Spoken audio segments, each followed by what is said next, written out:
Hi there, welcome back. So had a little technical difficulty there. We overloaded our circuits and blew out the power. I thought that this room was all by itself, but it turns out this room, the laundry room, and my office, which is just next door, are all on the same circuit, and sadly somehow I had too many things running at the same time and it went plooey. So, but we now know that it takes 45 minutes between my computer booting up and turning everything back on, that it's going to take about 45 minutes. We do also have our router and all of our internet equipment in this room also. So, yeah, we were completely down for a little while. I do apologize for that, but we're going to get going. Basically, all you missed, if you're watching this video, was you missed the first 16 minutes, which was me summarizing what we did in the first part of this video, or of this series, and then talking about what we're going to do now. And I sewed 2 seams together in order to put a couple of my blocks together, so we'll get those up on the wall and you'll see what we're talking about in just a few minutes if you're just joining us. And if you are just joining us, thank you, I do appreciate it. Now we are going to go ahead and finish doing get going on what I was doing, which was pressing the seam for the one towards the fabric, and I am pressing it. Oh, there's the square I have here has a seam in it, so I'm pressing towards the piece of fabric that has no seam in it whatsoever. I did my initial press and now I am doing the secondary press. Oh, because we were off and I was wandering, my iron is now a little cooled down, so let's get that warmed up. And while it's warming up, I'm going to get some water to drink. There we go. Alright, is that out of the way? Yeah, it's coming out of the way. Alright, iron's warmed up a little bit. Let's get this going.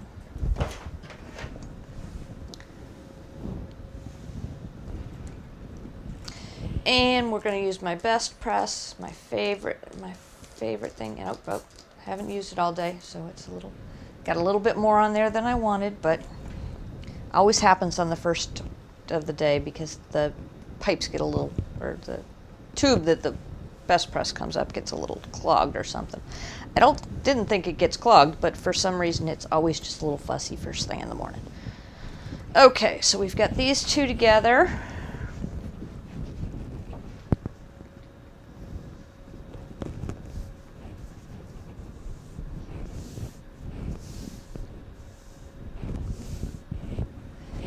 And now we are going to press this one, and the seam is going this way. So the seam's over on this side.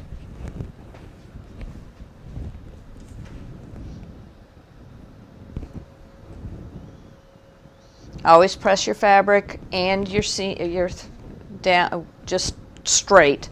That loosens up the threads in the fabric and the thread that was used to sew the seam.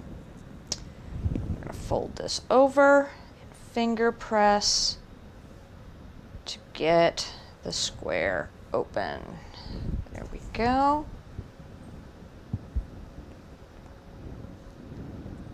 So yeah, electric problems. I said, you never know what's going to happen on this, on my stream. You just never can tell.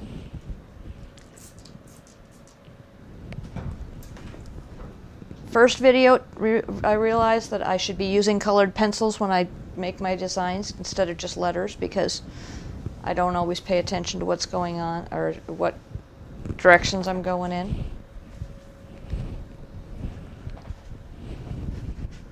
Okay. So now the seam on this one is facing here. So the seams are on opposite sides. So when I fold this over, I'm going to be able to butt up the seam together and make sure that it's perfectly straight and flat before I sew it together. Now that being said, this is one of the few places where I do use pins. I want to make absolutely certain that this seam is spot on, butted up, totally straight with each other. And to do that, I'm going to use a pin.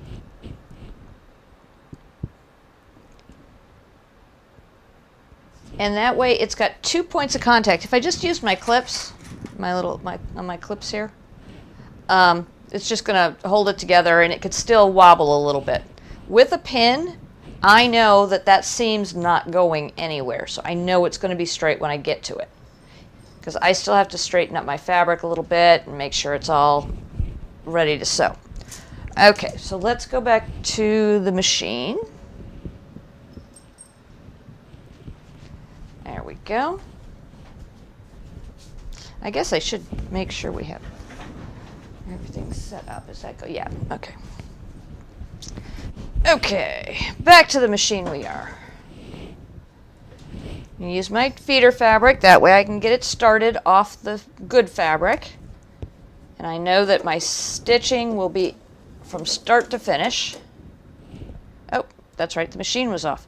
I need to change this to my standard sewing stitch, or piecing stitch. And then I need to do my needle down. There we go. Okay, now let's do this and this. And I don't know how well you can see it, but these squares do not match up exactly, and they are off by 1/4 of an inch.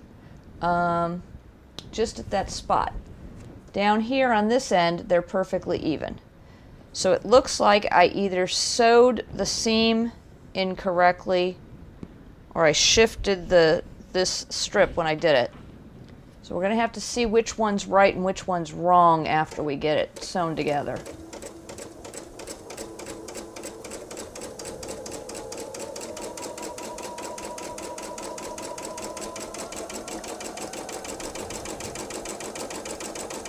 Remember not to push your fabric or pull your fabric. That's what the presser feet are for.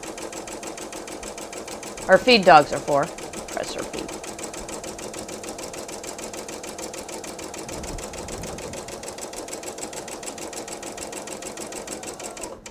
And we do not sew over pins. We take the pin out. Needles can break when you do them wrong. And then just to make sure that everything stays straight, take your time over that seam.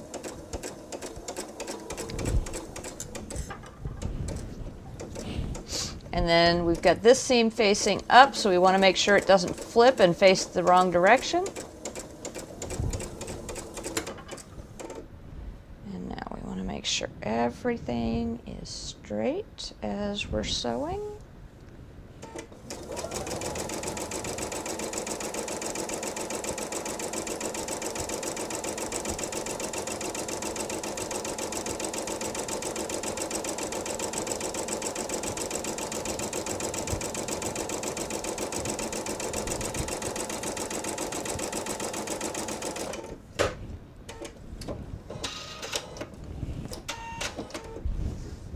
Alright,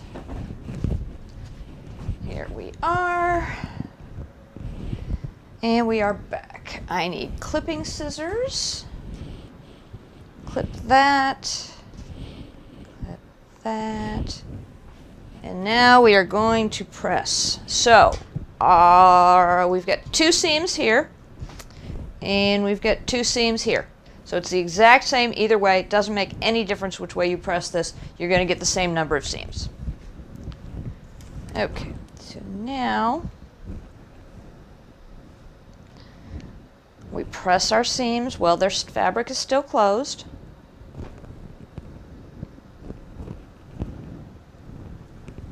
Loosen up those threads. Take this. Hand press. This starts to get more difficult the longer your seam is, so you want to make certain it's going in the same direction on both sides. Don't just start your hand press at the edge. Start in the middle and work your way out. That gives you more control over the seam, and it also makes sure that you get the seam even on all sides.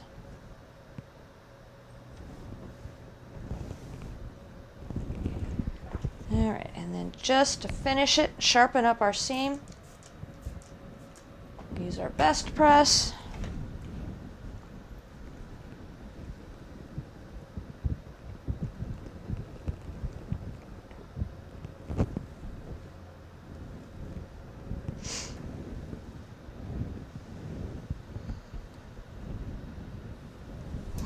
All nice and sharp, and there we go. All right, how am I gonna put that? I'm gonna do it this way.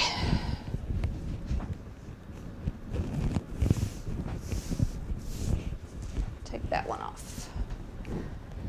So as I was sewing, I realized that I had an error of about 1/4 of an inch. And do I have my little metal guide? I do. You're not gonna be able to see it from there, but this is a 1/4 inch. This metal is 1/4 of an inch wide, and it matches up almost perfectly in the corner here. So now I'm going to look with my tape measure. Actually, I'm going to use the other tape measure just because it rolls back up. And this should be 20 inches wide by 20 inches high. And I do this, 20 and a half. It finishes to 20 inches. So this is exactly 20 and a half inches at the top. Here, it is 20 and 1/4 inches. So the top is square. This section right here is not.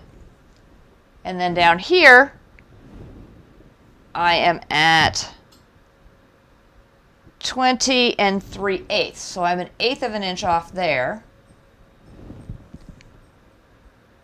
And 1/8 of an inch. So these two squares together are 1/8 of an inch smaller than up here. This is exactly 20 and a half inches. So then let's measure this way. 20 and a half at that side. Right here I am at 20 and a half. 20 3/8. And 20 and a half. So somewhere up in here, there's a little bit of a dip. This is the problem, though. This is actually a 1/4 of an inch problem. This is not just an 1/8 of an inch problem. An 1/8 of an inch problem I can hide. All around here, I'm going to put a border on. So even if I was just using it as it is now, if I was putting the binding on, I can hide the 1/8 of an inch errors by making sure everything is even along the way. The 1/4 of an inch error is a bigger problem. It's a bigger problem because if I stitch a 1/4 of an inch seam, which is what I'm going to stitch standard, I'm not going to be able to get all of that fabric into the seam. So I'm going to have a hole in the top of my piece. So here's another problem to solve. This is why we have this show. So we can talk about the problems and the things that happen along the way. So now we're going to need to trim off just a little bit of fabric to make sure that everything is perfectly square on here. I do not have a 20 by 20 inch ruler. I do have this ruler. It is 24 inches, I believe. Yes, 24 inches long, but not 24 inches wide. So now we're going to pull out the big ruler.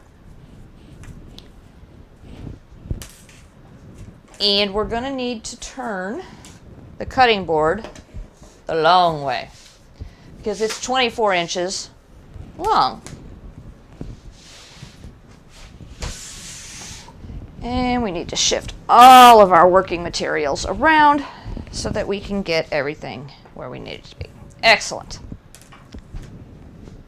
To trim. So we determined that the smallest area was 20 1/4 inches. And I'm going to get all these sewing products out of my way.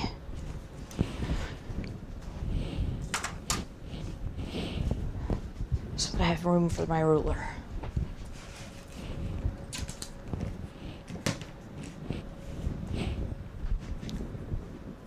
Just to make sure I'm agreeing with myself, I'm going to line up the bottom of this ruler and go over here, and actually the shortest point is 20, yeah, 20 and a quarter.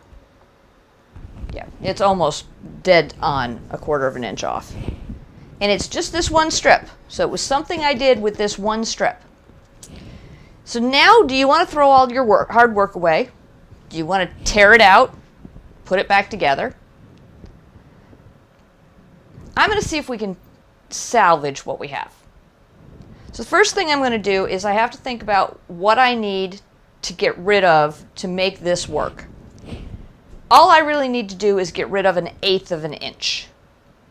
Because if I shorten up 1/8 of an inch total, I will still have 1/8 of an inch fabric, and I will be able to get that seam into the 1/4 inch sewing.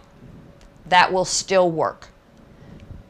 You do not ever want to take away fabric from one side and not from the other side. That would give you a completely imbalanced square. So you want to make sure that you square things up as you go. Therefore, if I need to get rid of 1/8 of an inch, which is the smallest marking I have on this ruler, is 1/8 of an inch. I really want to get rid of 1/16 of an inch on each side.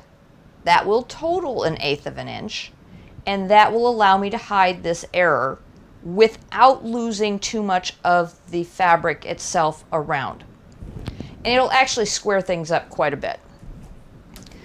But I don't have 1/8 of an inch marking on this ruler. So what am I going to do? Or, yeah, 1/8 of an inch. I've only got the smallest I have is 1/4 of an inch. So I need a ruler that has 1/8 of an inch marking. I have one of those.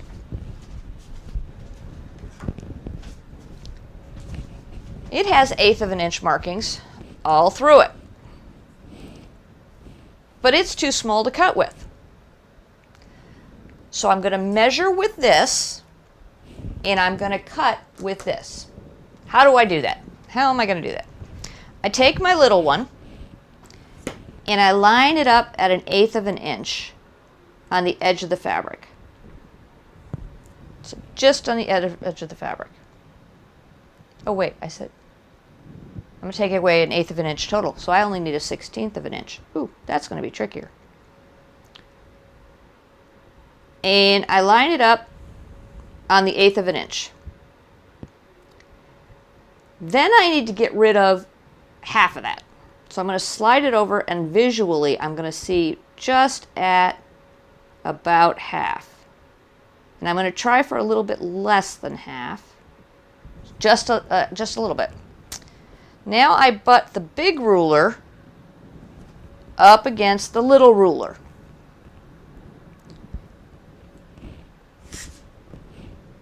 The 1/16 of an inch is coming off right there. And that's exactly the spot across from where I need it to be. This is going to completely square up this side.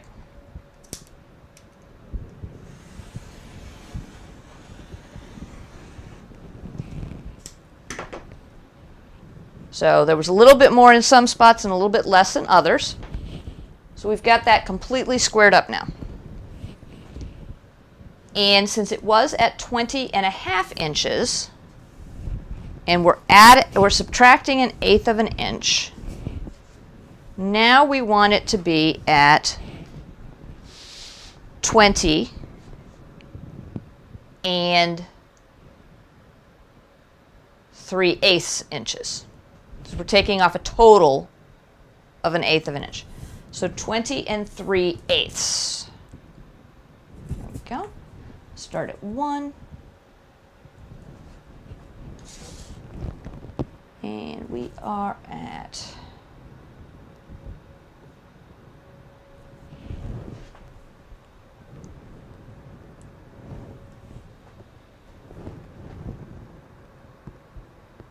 we're at 20 and a quarter.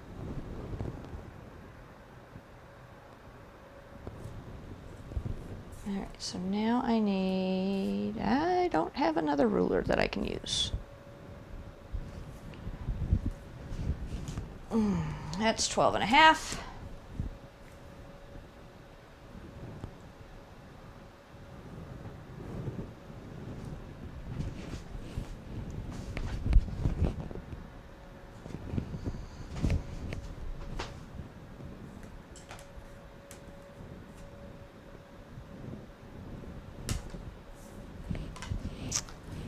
gotta find a ruler set that works.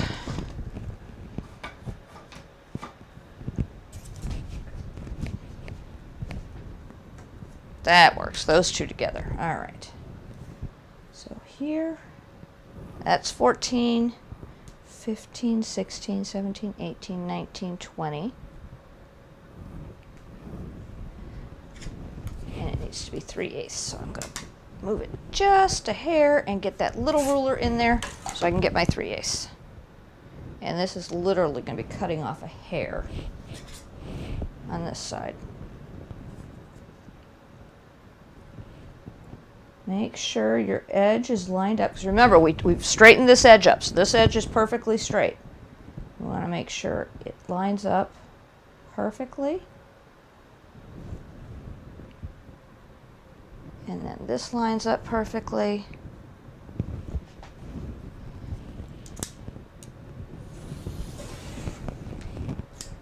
And yeah, literally, just a hair.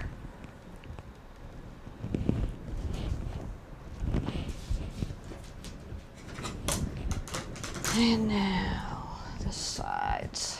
Let's get this ruler out of the way. See, you can do this. You can do your own quilts. You really can. Put that there. Match that up. Make sure we have it straight on the bottom. Because now we're going to rely on the bottom edge of the fabric.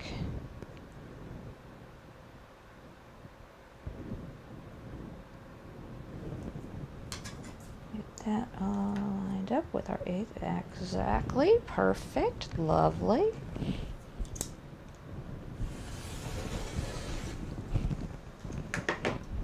Okay, so now we are square here.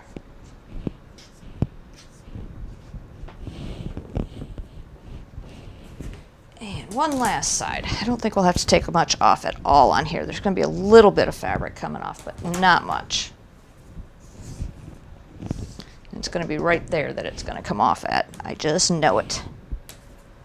All right, get this as close as we can. Put that up and then get our 3/8.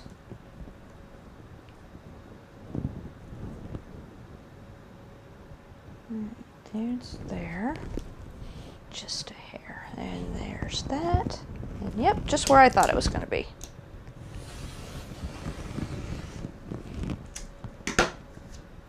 Okay. And now we have a square square. It took some effort. It took extra rulers.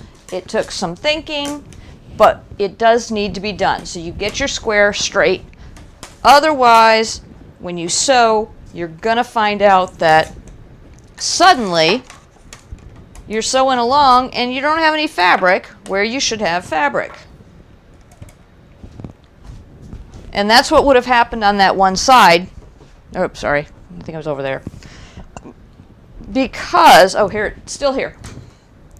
Because we still have 1/8 of an inch off between the end of, and what gets me is this side is perfectly fine. It's just this seam here. I don't know what happened there. But that's what we need to do. You need to always make sure that you get everything squared up and ready to go. So I decided I was going to use this fabric to do a border around the sides. Decided that yesterday. And what I am going to do is I'm going to cut it down to 1 1/4 inches. And that way it finishes to 3/4 of an inch. I want a really, really thin border. I do not want a wide border at this point. I want the red to be very subtle. So I'm looking at it going, I don't want the red to stand out. Most of the quilt is the black and the white. So I do want a little bit more red on, just to pull out those red squares and make them pop even more. But I don't want to overload the quilt with red. I think that would just be too much. So I'm going to use just this little strip, and we're going to put a border all the way around this. And don't forget, sorry, if you missed the first 16 minutes of this, you didn't get to see before the power went out, you didn't get to hear me talk about the fact that a standard lap quilt is 36 inches by 48 inches. And this square finishes to 20 inches. So I need 16 inches. So that's 8 inches more on either side of this square. And I need 28 inches on the top and the bottom. So that's 14 inches more on the top and 14 inches more on the bottom. So I am going to fill in with some strips and make it look a little bit different. But I'm still going to, but I'm going to use this border, and I want this border to be consistent all the way around. But I do need to do something on the top and the bottom to fill in some areas before I put the borders on either side. And I don't think I want to use a full, what did I say? I need 8 inches. I don't want to do an 8-inch border on this. That would be just too much. So I'm trying to come up with some different ideas in my head, and I haven't fully come up with something in my head. I'm thinking that it might be fun to make some smaller log cabins. So take the strips that we have remaining and cut them down and make some smaller strips or smaller log cabins, because we have 2 full log cabins that we started to piece together that we didn't completely finish that I can cut and make thinner log cabins. But we got to think about that one, because we need to make sure that we get them at a size that will fit evenly spaced across the area that we have. Okay, so I trimmed up that edge. And we found out yesterday these strips are just slightly bigger than 2.5 inches, so I can trim off the scalloped edges that are on them and give them straight edges so that they're easier to work with.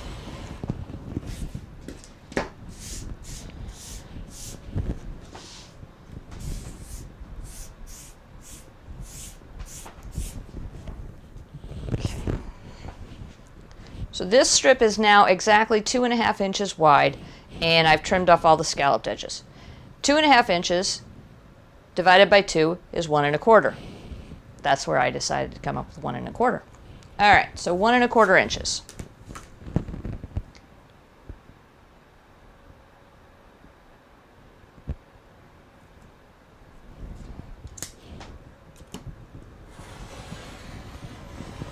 I have now taken 1 strip and turned it into 2 strips.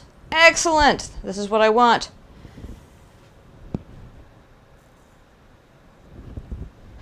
So now I look at this and I go, let's see. That's about the right length.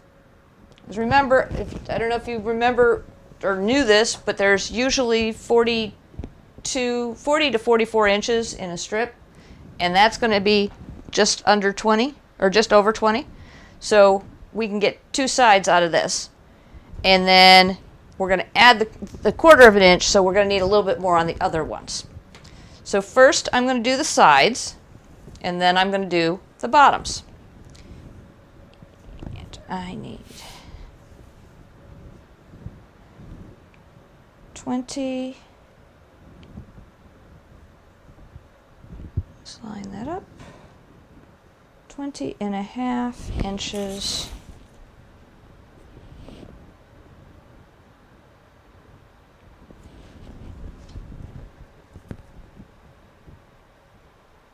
And go up 1/8 of an inch and cut. And now I'm going to take this and I'm going to sew it on. And I'm going to sew it on the side that has the little problem first. That way I get that out of the way and I don't have to think about it. Okay, so over to the sewing machine. I'm going to take this other strip with me because we will put it on over here also.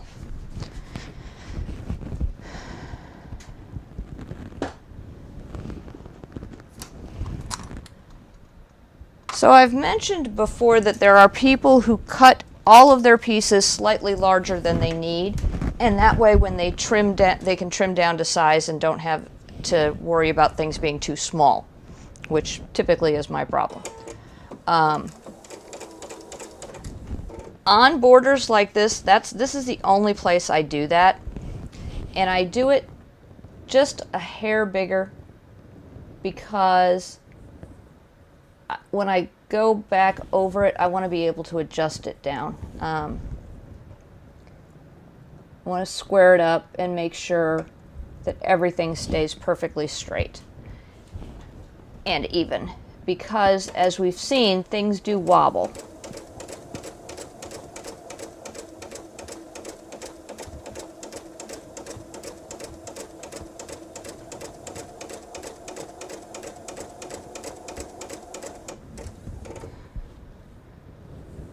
When you're doing a really tiny border like this, it can be very tricky to make sure you get everything straight as you're going. I say that, and it's a problem with a big border because you've got a ton of fabric hanging off to the side. So either way, borders hide a lot of block issues. If you've had any problems with your blocks, a border is always a really good way to hide that you've got seams that aren't quite even and straight.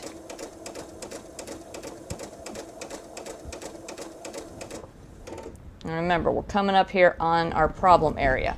We need to make absolutely certain that we stay straight and keep as much fabric as we can underneath .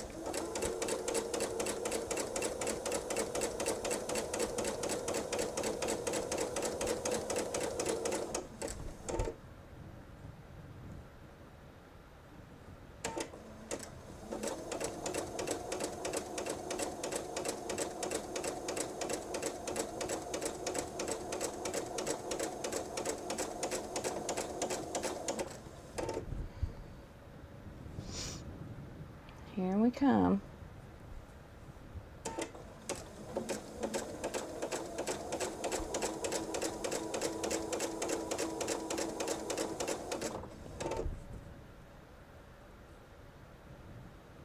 So I can't match up my top fabric to my bottom fabric because the bottom fabric isn't all there. So match it up to the next point where you're even.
Okay, let's look at this.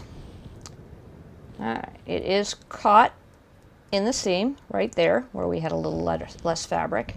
And here's the big spot. And it is caught in the seam. There is thread in along there. So there is a small amount of fabric there. What I'm going to do that's a little bit backwards, well, it's not really backwards, it's normally, because there are no seams on the border, I would press to the border. No matter what color the border is, I would press to the border. Because of our issue here, I am actually going to press the seam towards the log cabins. That way, that little bit of fabric is going to be covered and pressed together, and everything there, we're going to be able to make sure that it stays together. Now, I am just going to sew the second piece of border on here instead of pressing, since they're not coming against each other. There's no reason to worry about it. It doesn't. Right, there we go.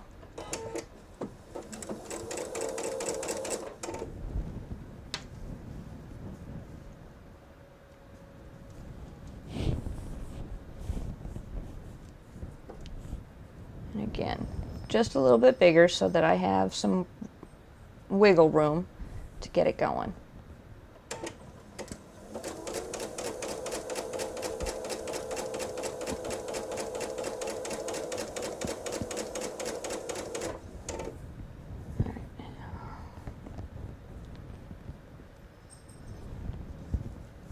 Keep it all straight and even.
Okay.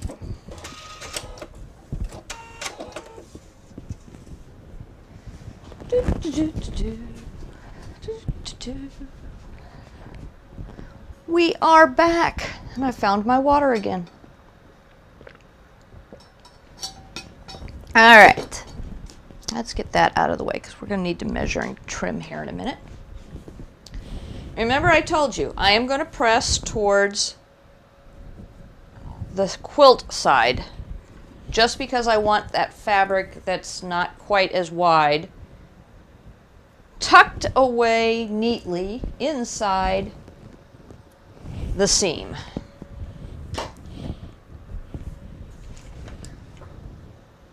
So we press.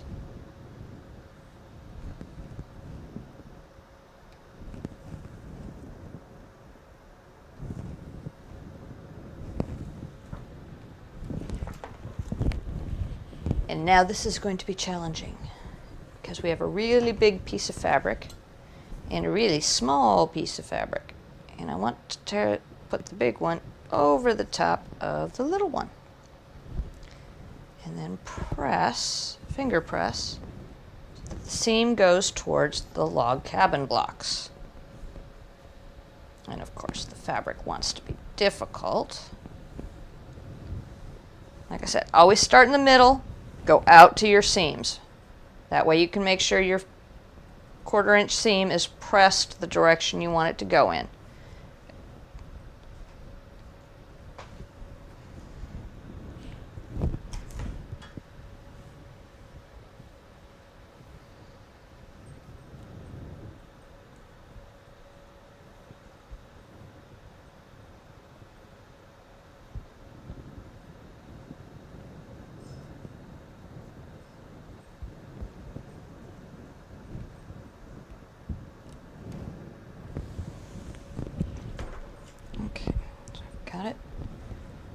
heat pressed. I've got it finger pressed. Now I want to add a little bit of my best press just to get it nice and crisp.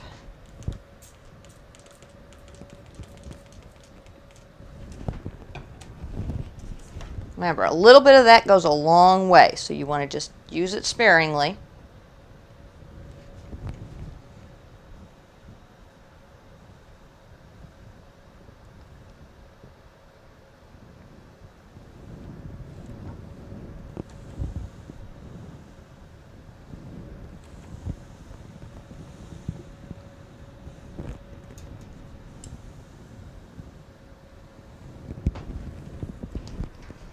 So now for consistency's sake, the other side I am also going to press into the log cabin blocks. When I get to the top and bottom borders, I'm going to press those towards the border. But visually and symmetrically, I want to do the same thing on both sides. I don't need to do it on the other side because I don't have any short seams over there that I want to get tucked in and tightened up. But visually, even though you can't see this seam which way it's pressed, when you're done you can still sort of see it. There's a bulk behind the fabric, so I am going to press it towards the quilt side just like I did, or towards the log cabin side just like I did with the other side.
This side is being a little more challenging.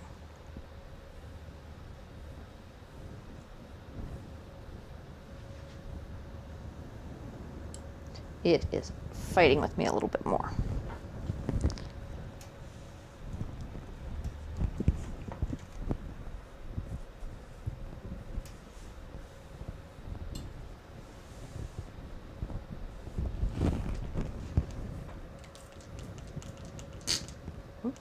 There we go, just a bit.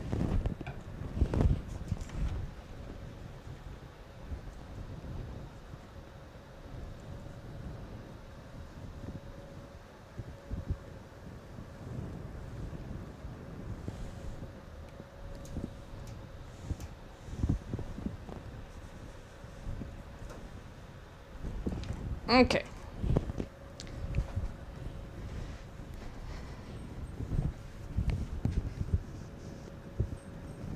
Let's look at what we have.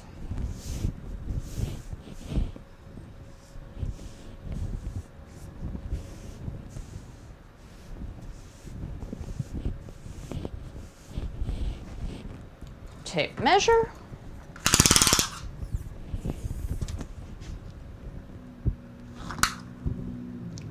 This is 20, 21 and 3/4. And this is 21 and 3/4. So with that border, we have balanced out our quilt, or our pieced area, and it is now straight across the same distance, top and bottom. So we have an even block at this point. But let's talk about that. Let's see, I have a pencil around here somewhere. I know I do. There we are. Erasable pen will just work just as well.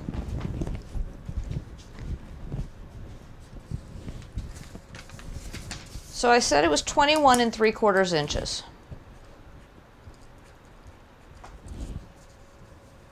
If I want to do smaller log cabins,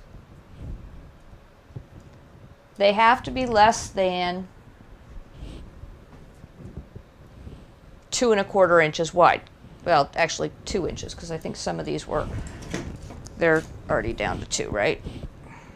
Yes.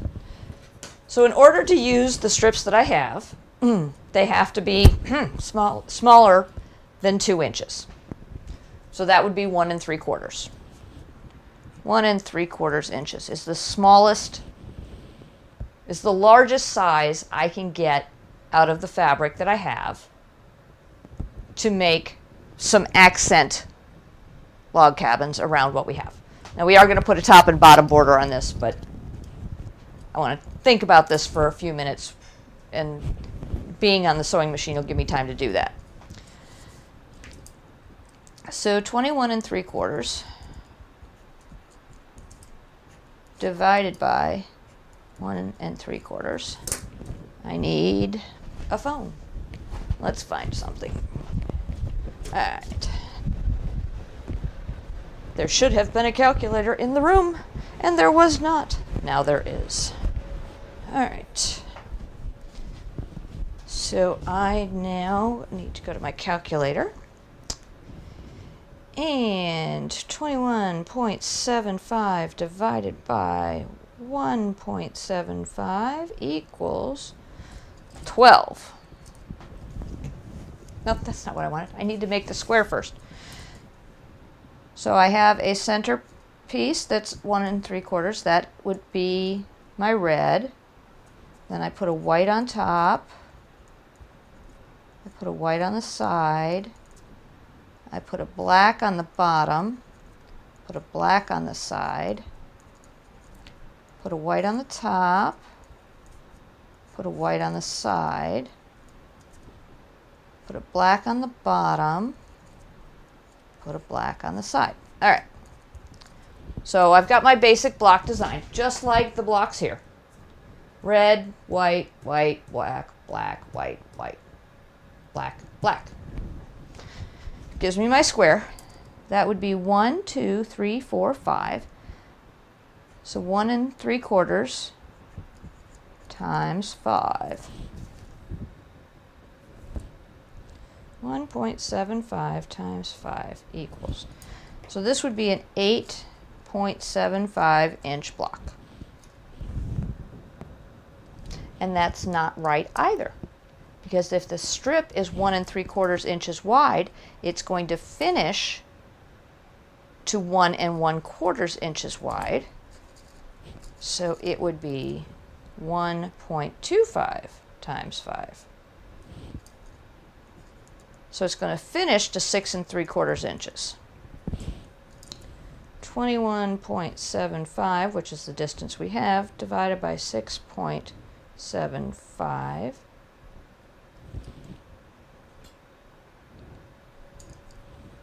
.75 divided by 6.75. I would have room for 3 log cabins in this space. So maybe one here, some stripes, and a couple over here instead. That would mean I would need a total of 1, 2, 3, 4, 5, 6, 7, 8 log cabins that are smaller in size than these. And then put border fabric with it. 6 3/4 is kind of big.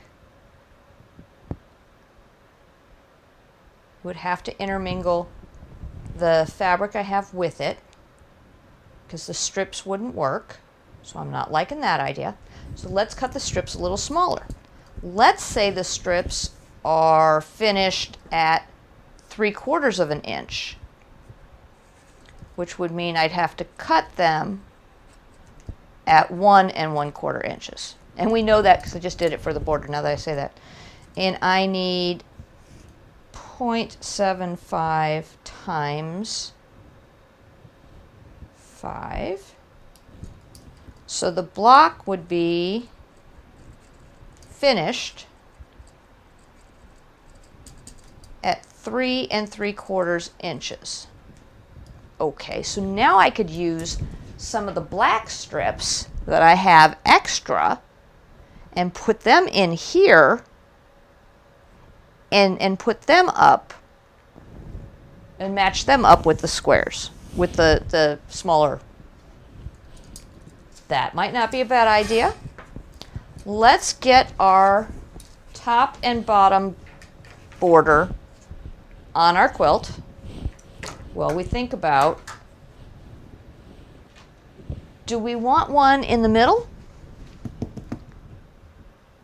Or do we just want them as corner pieces around the sides? And then use strips of either white or black here. The corner blocks finished at 3 3/4 means we would need, we could use 2 strips together. So we could actually do 2 different colors. Do a white here and a black here, or a black here and a white there, and then have the smaller in the corners. That might work too. I was thinking about using the black to extend on the top and the bottom to get us to our 48 inches. So we might consider just putting some more white in there. Well, first thing we have to do is finish this border. And to get the border done, we need to trim off these extra pieces that are hanging off to the side. So we now know that our strip is perfectly level and even. So we're going to make sure that we put the ruler on right there so that it squares up right there. And now we have a square there.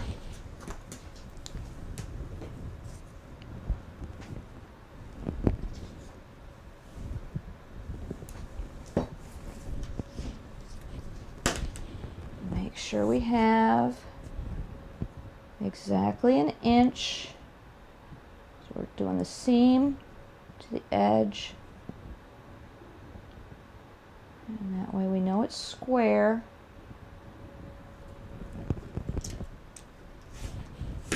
Trim it off.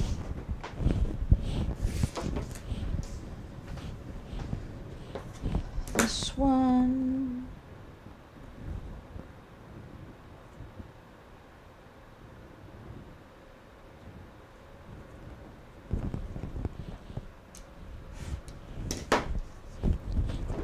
And finally this one.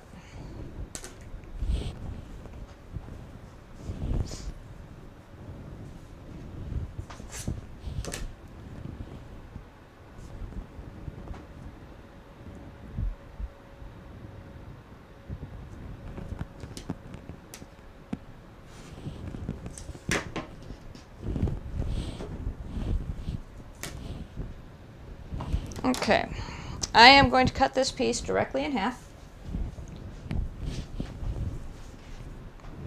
because we're going to need,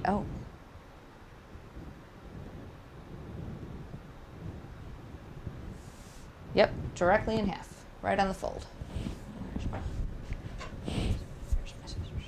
I'm not going to have as much to wiggle room with this piece, because it's going to be just about the exact size that we need.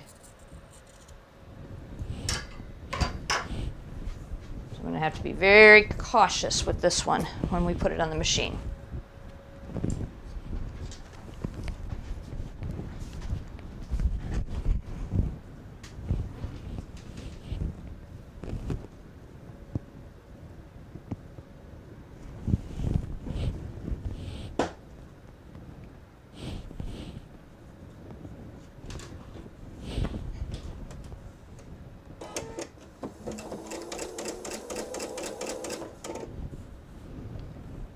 Alright.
I'm not pulling or pushing the fabric, I'm just guiding it. It's getting a little bunched up back here because there's some against the back of the counter.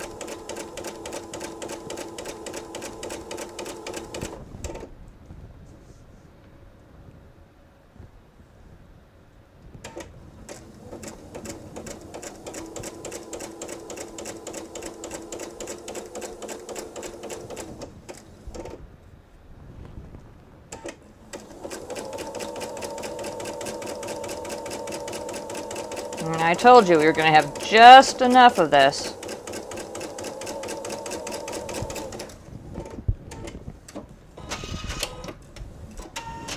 All right, now we're going to do the other side.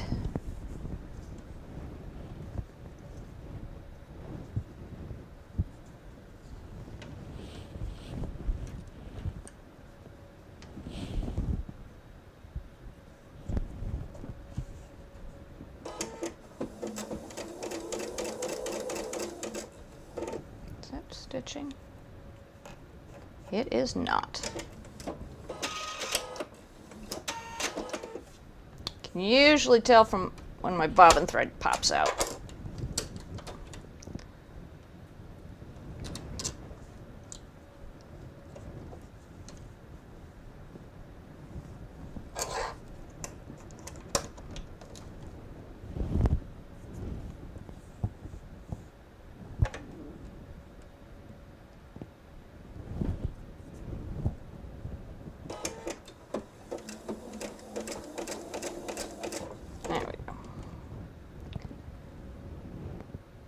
Square it up. Make sure you're square. Again, if you want to use pins, use pins. Feel free. I used to use a million of them. There is absolutely nothing wrong with that.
What are we bunching up at? Oh, we got a seam.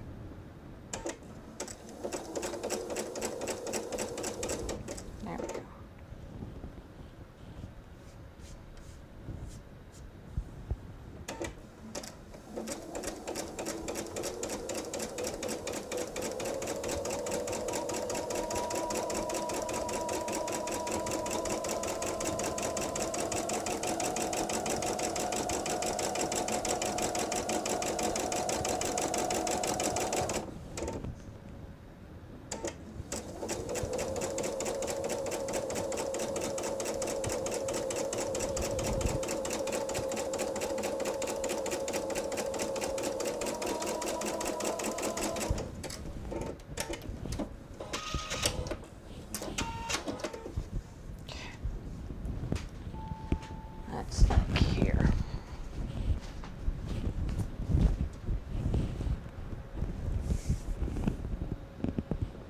I got my clipper scissors all covered up, and they're not even there. There they are.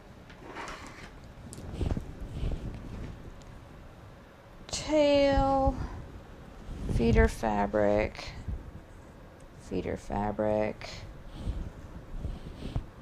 and tail.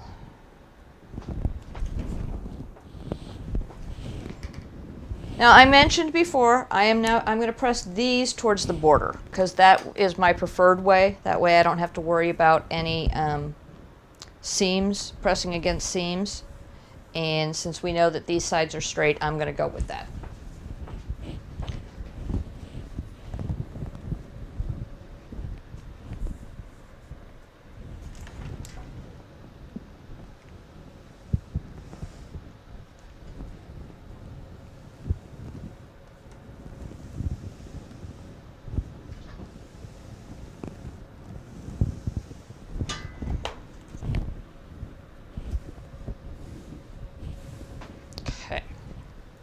Now, I told you it's a little bit easier when you don't have nearly as much fabric to press up. So border pressing towards the border with the smaller size definitely makes this finger pressing part easier.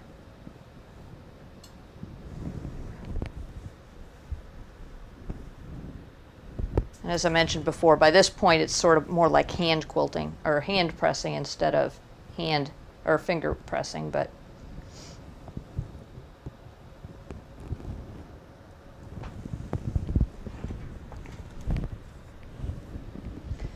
and just to convince it to stay put.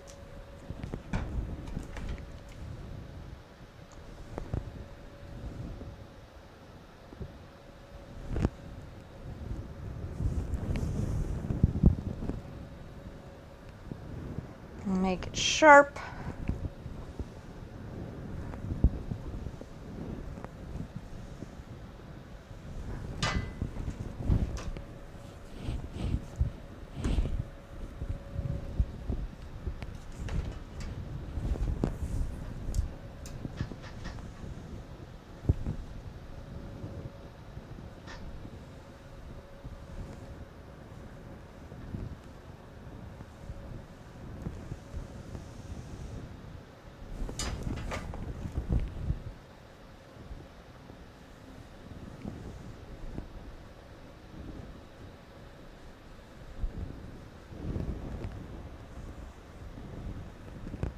So yesterday as I was standing here looking outside, the wind kicked up and I was like, hey, I wonder if it's going to rain. And it didn't.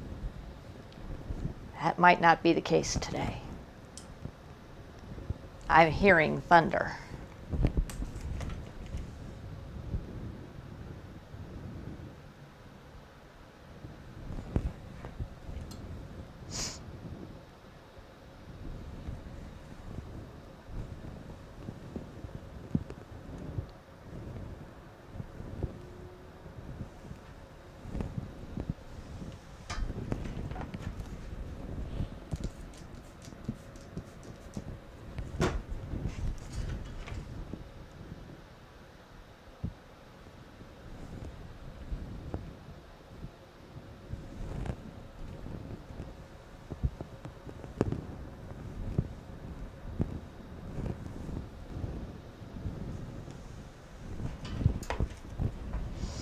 Okay, now, normally I say it doesn't matter which way your quilt goes, and it really doesn't technically. I have a fetish, and it is all of my own accord. It is not something that you necessarily have to feel the same way about. Because again, no quilting police unless you are putting this into a quilting competition. You do not, there are no quilting police here in our world. But personally, I like the top border and the bottom border to be over the side borders. So I like the side borders to be the shorter pieces and the top and the bottom to be the longer pieces. Totally personal preference. We have a square, so it can go any direction you want it to go in until we get it to the point where it is actually a rectangle, which we're still working towards. We haven't gotten there yet. We're just working towards getting a lap quilt put together. So as of right now, we still have a square, and it can go any direction you want. Personally, I like to see the borders all the way across the top and all the way across the bottom. I've actually seen people put the border on, or put one border on, so like here, it would be here. Then they put this one on so it goes all the way to the end. And then they put this one on, and they do some funky thing, and it's kind of a cute looking idea because it's like the border just goes around. And I know how they do it because they just don't sew to 1/4 of an inch, then they sew 1/4 of an inch, then they sew the seam. It's basic. It's like you do with Dresden and other types of quilting. So I know how they do it, just not certain I like it. I have done quilts, and I've got one downstairs that I love. I think it's a gorgeous quilt that my husband uses all the time when he gets cold here in Central Florida, which is, twice a year, that has mitered corners.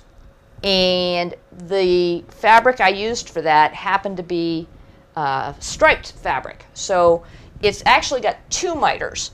One's in the middle and the points are all going in, so the fabric lines are out.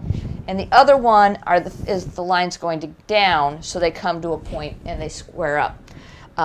It's really a neat look.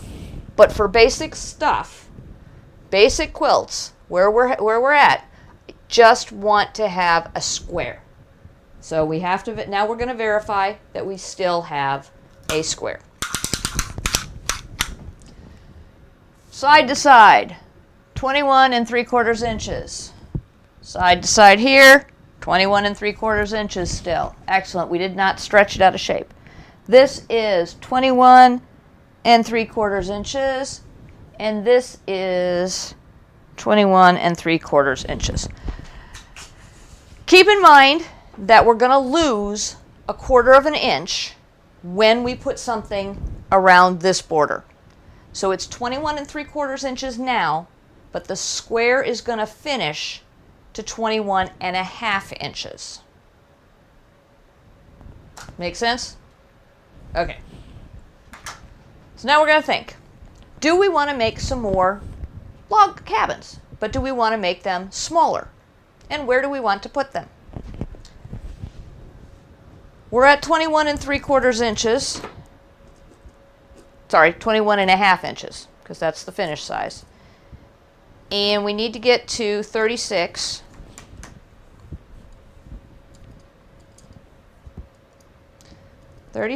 Minus 21.5. So each side needs to have at least 7 1/4 inches added to it. So we're still kind of too big for one border.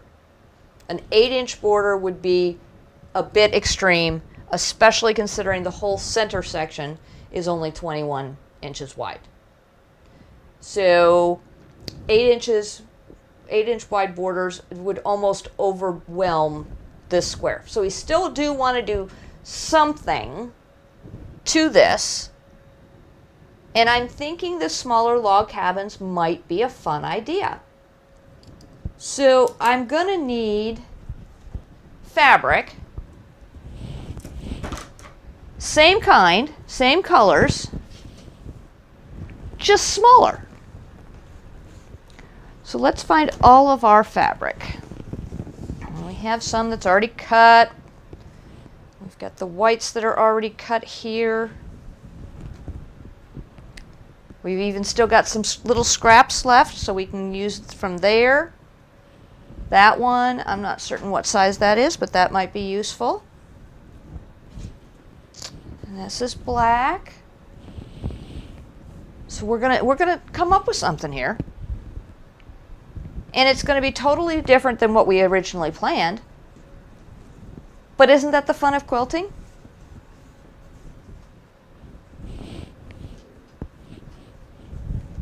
Don't get me wrong. I love the people that have a plan.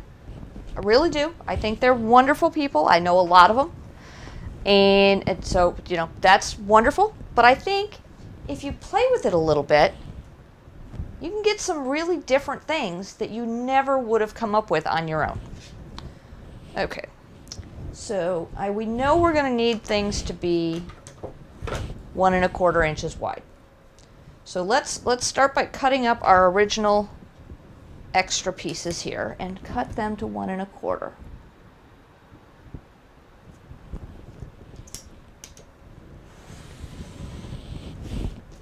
All right, so there's one piece. Let's get this one cut to 1 1/4.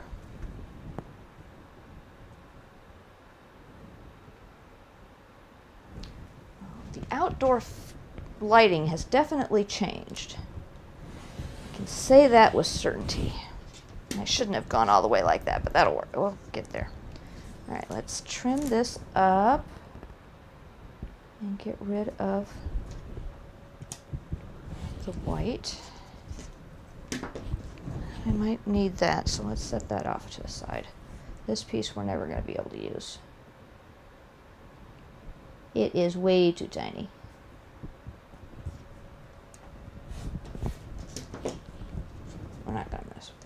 that over there. Now,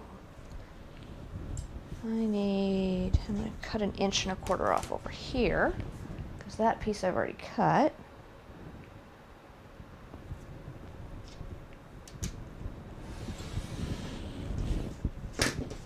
Let's get rid of this.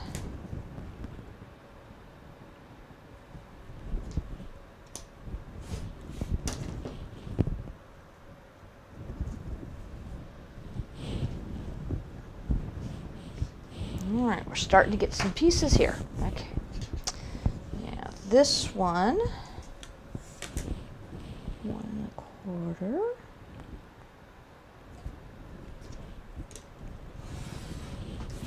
And then see, it's still got some of the fabric that we sewed together, so we're going to get rid of that. Just trim that off.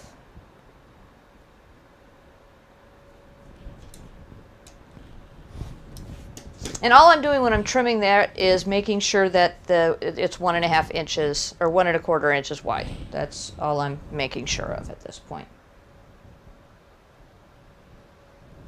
Did I make that one too small? Well, that's 1 1/4. So did I make this one too big? Yes, I made this one 1 1/2.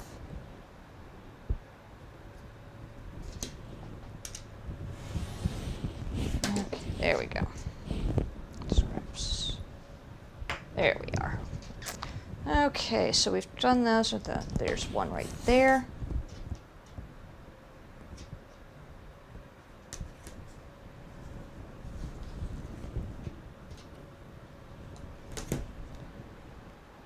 That's not going to work. Let's measure it from that side. There we go. Twisted around 1,000,000 times, I finally figured it out. I needed a seam that I could see nicely. Let's make this wider so we can trim it also. There we go. That's garbage. Let's move the garbage can a little bit. There we go. All right, so now we can trim it down to 1 1/4.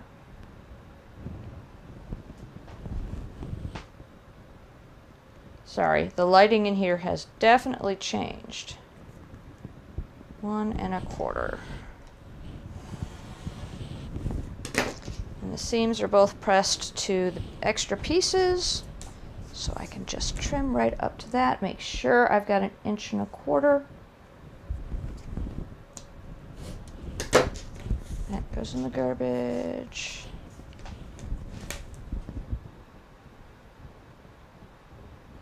Inch and 1/4.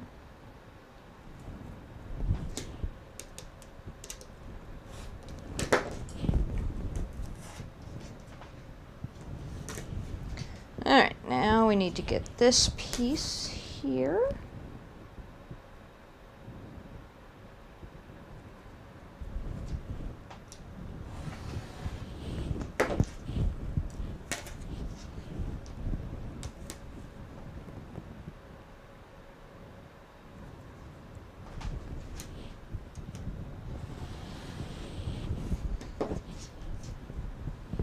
And the seams are pressed out, which, by the way, they should be, now that I say that, because I pressed them out all the way around because it is a log cabin. And with a log cabin, you traditionally press out.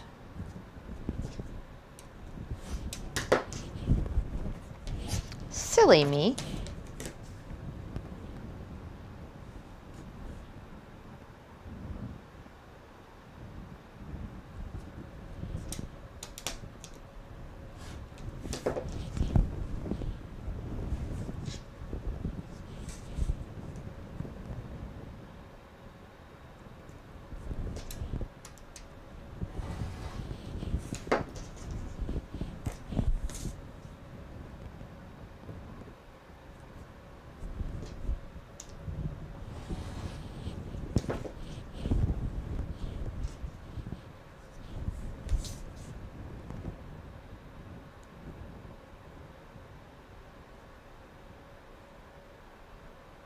There we go.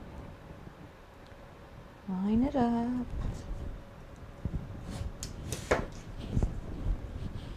And I am going to make this one exactly 1¼ inches wide because it is going to match up with the red one I'm getting ready to cut. Okay.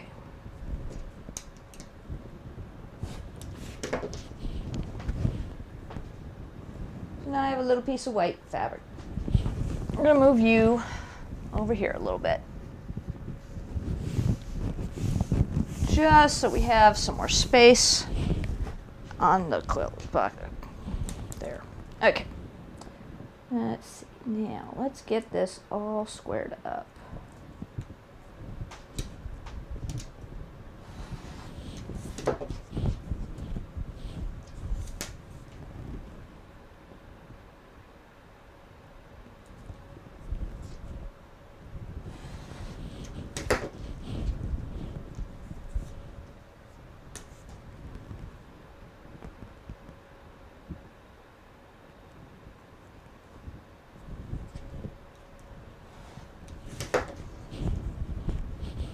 Really should be using a smaller ruler, but I don't feel like switching back and forth between rulers.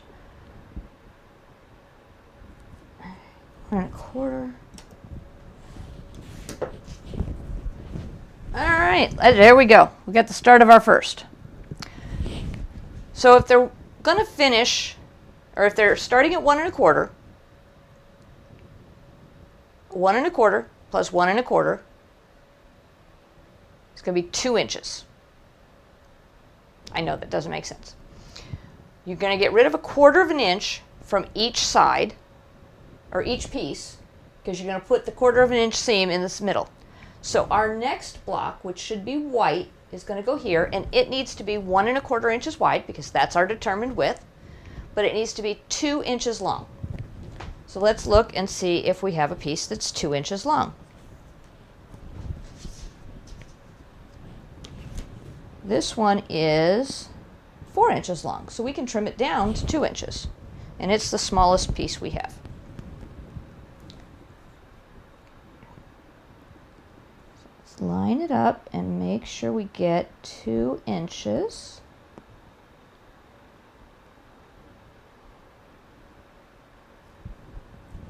Out of this. Okay. And I'm going to write that down.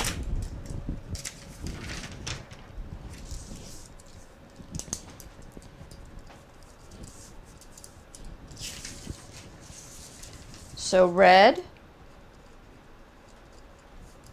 we need 1¼ inches by 1¼ inches. And we're going to make 4 of these because we're going to put them in the 4 corners. We're going to use them as cornerstones. And I'm still trying to decide what fabric we're going to put in the middle, but we'll figure that out. So we need 1 red that way. The white, we need a 1¼ inch by 1¼ inch. We know that because we did that one. And then we're going to need this one, which is 1¼ inches by 2 inches. 2 inches. 1¼ inches plus 1¼ inches. Get rid of the 1/4 inch seams. You're going to need a block that's 2 inches long. So now the next piece that gets sewn up there is a black piece. And the black piece goes from this 1¼ to this 1¼ So it also needs to be 2 inches. 1¼ inches times 2 inches. Okay? We're writing this down so we don't have to remember, because after we get this block made, we're going to need to make 4 more. So, piece of black fabric. We're going to go 2 inches.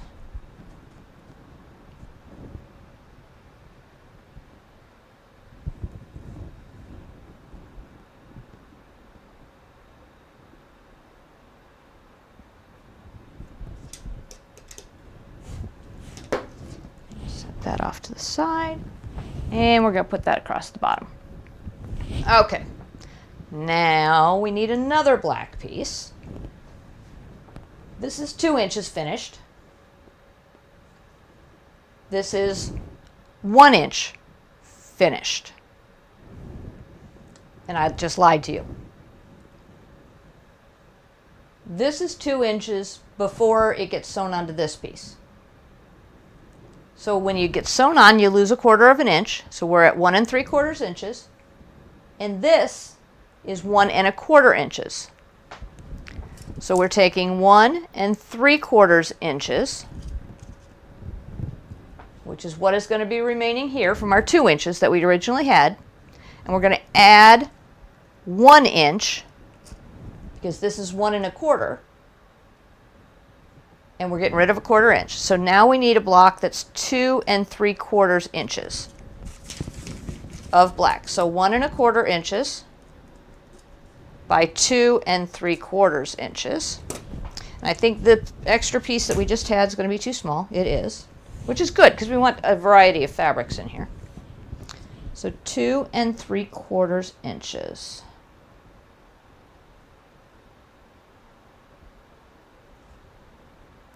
Make sure you've got it lined up so that everything is straight. The 1 1/4 inches wide. That way you don't have any, you've got it squared up. And we go that way. All right. Now we need a white piece to go across the top. So let's use a different fabric. We're going to go to this one. And we have to think about this. So now, this block is finished to 3/4 of an inch. Because it's going to have a seam on this side and a seam on that side. This piece is still going to be 1 inch wide. And this piece is still going to be 1 inch wide. So we're back to 2 3/4. Yes, that makes sense. I always forget that. 1 1/4 inches by 2 3/4 inches of white. All right, so we're going to use this one. 2 3/4 inches.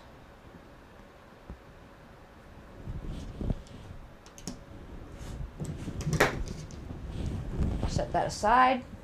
Set that there. Excellent. So we know that's going to work. Now we need a white down this side. So back to our math we go. So this is this is going to finish to 1 inch, or this is still 1 inch wide. This was 2 inches, but we lost 1/4 inch on either side. So now we're at 1 1/2 inches wide. And this is still going to be 1 inch. So we need a strip of white that is 1 1/4 inches by 3 1/2 inches. Now we're going back to our white. I've got a piece here. I'm going to see if this works. We need it to be 3 inches. Oh yeah, we got 3 inches.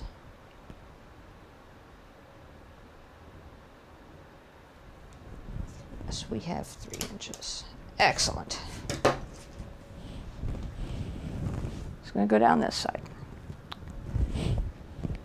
Now I believe, and we're still going to do the math, we're going to work it out. The next piece the next piece is going to be black. It's going to go across the bottom, and I'm thinking, if I remember correctly, it's also 3 inches. So we have this piece, which is going to finish to 1 inch. And we have this one that started at 2 inches, and it's going to be 1 1/2. And then we have this one, which is also going to finish at 1 inch, and it's 3 1/2 inches. I was right. So of black, we need a 1 1/4 inch.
Okay, there we go.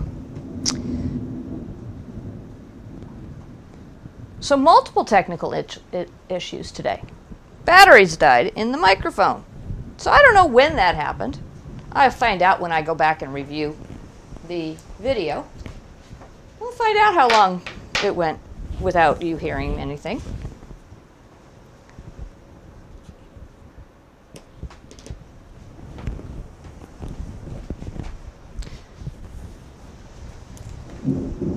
But there we go. Got that. And hopefully you're not hearing the rain outside the window, because we do have a storm going on, which is odd because it's only 1 o'clock in the afternoon. It's a little early for our afternoon showers.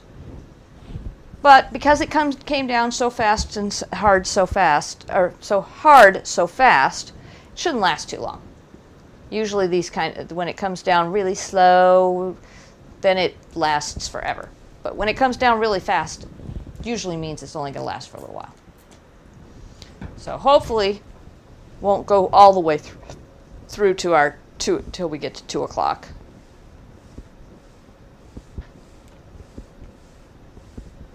Well, 2 o'clock my time. In my world, we're going till 2 o'clock. In your world, we could be going to any time you want.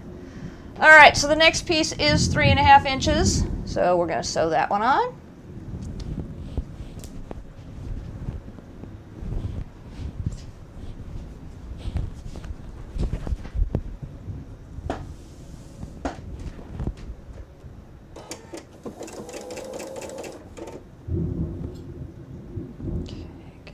All centered up. Excellent.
What did I cut that one to? 4.25 inches should be our last strip.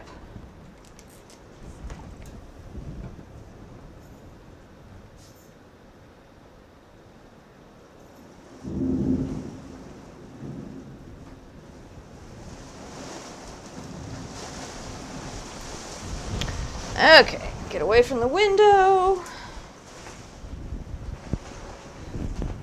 Let's get this last strip on here.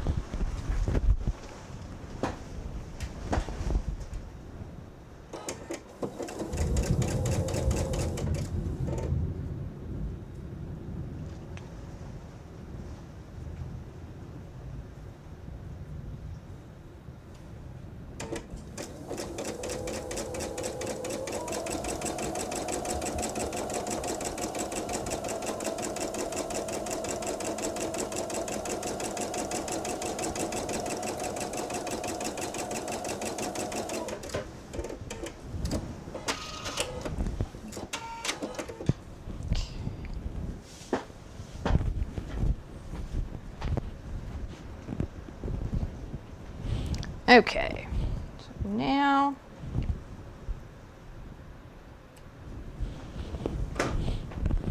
we have our test block all done.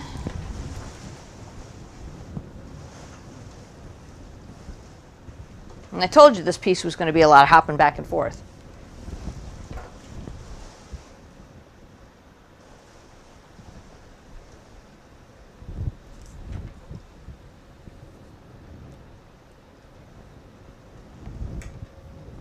So I am going to end at this video at this point because it looks like the rain is going to continue a little bit longer and it is louder than I had intended. But I am going to trim up this block first, and I hadn't planned on doing a video tomorrow. I will post out there whether I'm changing Thursdays instead of being a double disappearing 9 patch to the rest of this, or if I'm going to do one tomorrow. I'm leaning towards doing one tomorrow to get this out of the way, because I really do want to do the disappearing 9 patch, double disappearing 9 patch. Okay. So I have to make sure that my square, my red square, which is 3/4 of an inch, 1, 2, 1, 2, 3/4 of an inch. Helps if you, yeah, there we go. 1, 2, 3/4 of an inch in the center. All right, trim up this side because it seems to be a little bit long on that side.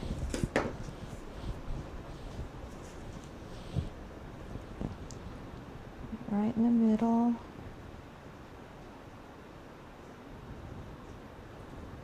And that side's good.